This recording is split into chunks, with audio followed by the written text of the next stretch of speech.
We've been parents for 6 months now. So naturally we thought we'd let the internet do some interneting and give their opinions about us. Specifically about us as parents. Here is your assumptions. First assumption. Gabe has struggled with connection with Jess post-birth. We're just diving right in. Oh my gosh. Yeah, we're not easing into it at all here. I would say like partly true and partly not true. Partly true because it's harder to find time for it. Yeah. Given the circumstances of just trying to keep another human alive that requires 100% of your attention. So like naturally it's going to be harder, and I think the time where connection was hardest to find was the time spent learning on how to operate in this new season of life. Like at the beginning. Routines are out the window. Like I remember we had to have a couple conversations just because it's so new, like it's such a big transition. And during that time period, I think connection was definitely lacking compared to what it literally was the week before. But then over time, we were able to get that back for sure. I feel so connected to Gabe because we are in this together. Seeing him father my daughter, like it's the coolest experience, and I definitely feel connected. But I do agree that us time is like so much more limited now. Yeah. Gabe changes more diapers. I might say yeah. Yes, when I'm around to do it. You have the breastfeeding as like the intimate thing that is a connection thing for your child. For dads, it's like, oh, I can't breastfeed, Exactly. but like I can change her bare butt. It's a little way to like bond. I know that sounds weird, but it's true. If I finish feeding, I'm like, Daddy wants to change you. I actually really enjoy doing it. Changing the diaper is obviously kind of gross, but it's more so when she gets put on her change table, she is like just, for some reason, the she happiest. loves it. And it's just so funny. She's laughing all the time. I'm just kissing her. I tickle her belly, like all that stuff. And it's just really cute. Yeah, it is really cute. You love Micaiah too much to have another baby. No, To I me? can definitely have another baby. To me, no. I was talking to one of our friends recently. I said, I don't know how I could possibly, I know I would, but it's just the love I have for Micaiah is so next level that it's like, how do I even have room in my heart for that same amount of love? And our friend said like, your heart makes room, and I thought that was really sweet. That's a really cool quote. The thought of being able to love another baby the same amount that I love her is actually really exciting. That's gonna be nuts, having 2 kids.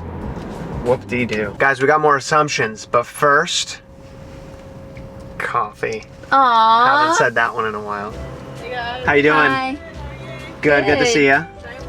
Try Yes. new. There's a lovely little Australian cafe that just opened up near us a few months ago. I know, it's literally my favorite place. And we like know the people now. We come in here so often. I know. You won't be able to say no to what she wants. I think we will. I think so too. What's the why behind it? We're gonna be able to say no to what she wants because the goal is to raise a competent adult, not a well-behaved child. So like with that perspective in mind, it makes it easier to say no and have the child practice delayed gratification and all the sort of things that you need to practice and instill in your child to become like a well-functioning, Totally. competent adult. Raising children, that's what you have to do. You have to like teach them. I think that will also help in explaining the why instead of just going like, because I said so. Isn't going to get the point across correctly. Yeah, and then it kind of allows room for distrust, I think. Even if it's a no for the sake of saying no, to say like, hey, I'm trying to teach you that like life, when you become an adult, sometimes it tells you no sometimes. Like life just says no and you can't do everything that you want to do. So I'm just going to tell you no now to help you practice that for the future. Explaining it that way to let them know that you're saying it for their own good is different than just saying, because I said so, listen to me, you know? Yeah, just got our drinks. You! Oh my gosh, that is so funny. Why? What? Oh, come on! You see that? Subscribe. That you will force your child to go to church. I think force is the wrong... I don't think force is the right word. It's not the right word. That we will take our child along with us to church because that's what we do as a family. Yeah, I agree. Yes. It's something that like Gabe and I do every week, and so it would be weird, I think, to be like, hey, you guys stay home while we go to church. Yeah, that'd be really bizarre. Obviously everyone is different, and I think everyone will have their own like walk and path, but it's something that Gabe and I definitely want. It's something our family does. Yeah, parents are lame, no offense. Oh, it says no offense? Oh, Oh my gosh, I was worried there for a second. I like nearly got offended. Always singing. Yeah, I would say That's that's about- definitely accurate. Even if it's just me with Micaiah, like you have no idea how much I sing to her. It's fun, and like singing to kids is so good for them, and she loves it. She's loved like music and singing ever since she was like really little. She's told me, yeah, she tells me things. I just make up songs all the time. Yeah, we do. I'll take a melody of a pre-existing song and then just change the lyrics to her name. Jesus loves Micaiah Lou, not because her eyes are blue, or because the things she do, just because she's Micaiah Lou. I don't know, something like that. Aww. Gabe is going to be the strict parent when Micaiah gets older. I think because of the way I was raised, specifically like my dad's tendency to be so strict, it's something that can naturally happen because that's the way I was raised. I'm like really intentionally trying to use being strict in a healthy way. Yeah. When it's needed and necessary. That's exactly what I was going to say. My parents were still strict, but definitely in a healthy way, I would say. That'll be like a thing I'll need to be like catching myself doing and correcting within myself as I learn to parent better. That's very self-aware. I think it's just really self-aware of me, guys. Sorry. You guys overthink parenthood, even though you are exceptional at it. I guess it's normal. Not sure if that was like a diss or a Yeah, that's compliment. confusing. Maybe this person is assuming that we are overthinking it and like freak out about everything we do, although we're good at it. I'm not gonna say she's wrong about us being absolutely exceptional. I think it's really interesting. I feel like... No, nothing. Sorry, that one went right over, sorry. Okay. I feel like a lot of parenting has come naturally. I know we're not at a stage of where they're like misbehaving or anything like that, but I have found a lot of it has just come really naturally. And so I know that we are good parents to Micaiah. Does that sound too weird to be put Wow. in? I don't mean it in a cocky way, but it's like I can just tell. I guess you could say we overthink it, but I don't know if we're fully overthinking it is the thing. Some people may think we're overthinking it, but... We're overthinking this question. True. All right, next. You don't/won't let Micaiah watch TV. I will let her watch TV. I forget who I heard it from, but it was the most brilliant screen time tactic that also teaches the children/child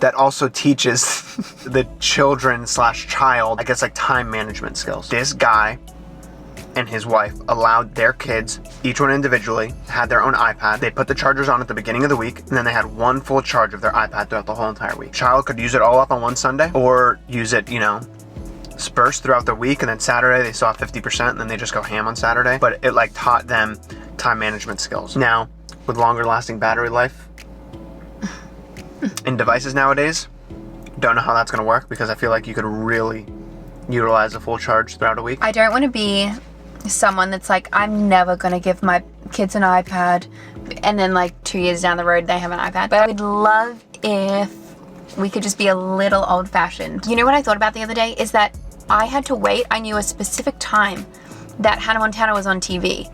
And now kids don't have to wait for a certain time or a certain day. Anytime they want, they can, go to Netflix or whatever and stream whatever. I watched a lot of TV and movies as a kid. Like, I loved Disney Channel. You?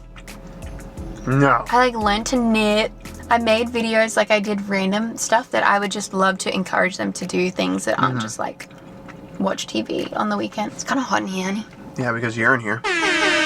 You want at least 3 kids. That's a pretty good assumption. I would say at least 2, but I have a feeling that we're probably leaning more towards 3. I don't know. You never know, honey. I think it depends on what the Australia family situation turns out to be. If your parents end up moving here one day or something, something like that, it's a lot easier scenario to have more kids. But then it's also I don't want to not have the kids that God wants us to have just because we're traveling. Yeah, we'll see how we feel after 2. If we had to say a number, let's say it at the count of 3. 1, 2, 3. 4. Oh, no processed food for Micaiah. That's funny. Sounds about right. In the house, I think we try to stick to kind of more whole foods, maybe is the right word to describe it. But when we go out, it's not like I'm never gonna let her eat a Kit Kat. We're eating a cookie right now. There's a place that has the best donuts here. So to keep me from just going there and ordering a donut every day, I give myself once a week after church on Sundays, Jess and I go to this place, get a donut, we'll get a coffee or whatever, but that's my one donut for the week. God put some delicious food on this earth, so I think there's going to be a healthy balance. Yeah. No offense, but it seems that Jess is more connected to Micaiah. I think that's normal. I think that's also, no offense to you, science. I'm so offended right now. I feel so connected to her because she was But no offense. really in my belly. And you're breastfeeding. There's a different relationship that you have during the first few months to the first year or so. But I will say I have seen your connection with her grow stronger and stronger as she is getting more playful. The funniest thing that she does is she'll do something and then kind of sit there and look at you to get your reaction, and then once you start laughing, at like what she did, she will then start laughing because she made you laugh. I laugh more because of what she's just making me laugh than that wasn't even a proper sentence, but Me too, honey. I think this is a good segue. Gabe is the cool parent. Absolutely. He is already the cool parent. holla for $1. He's the cool parent and I'm like, holla baby, holla at your boy.